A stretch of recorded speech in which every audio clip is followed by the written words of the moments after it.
有一次，我哋上門見到家長將一個吸濕大笨象放咗喺氧氣箱裏面。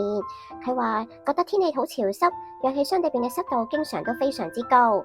不過效果就唔係咁理想，而且體積比較大個，令到小貓都唔係好夠地方休息。我哋就建議咗另一個產品俾佢，就係呢一個插電式嘅吸濕裝置。佢唔單止細個啲、環保啲，而且吸濕嘅效能仲可以高幾倍。插一次電嘅時間大概需要2至3個鐘，但係就可以用5至6日噶啦。而且仲唔會有水流出嚟添。其實一般嘅氧氣箱都唔係咁大個，唔需要用到吸濕大笨象咁大型嘅吸濕裝置。如果唔係就會太乾燥或者浪費空間。用呢種可以充電就循環再用嘅，就可以環保啲、方便啲又安全啲。請問大家知唔知道濕度其實係幾多% 最好呢？想呼吸比較舒適啲，其實就係維持喺40%至到60%之間。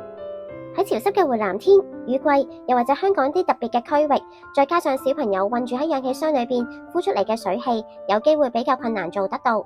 但係一般嚟講，開冷氣已經可以解決到呢個問題。而且家長唔需要過分擔心濕度，最重要都係要吸到氧氣。雨季風季又到啦，有需要就試下我哋呢個吸濕方法啦。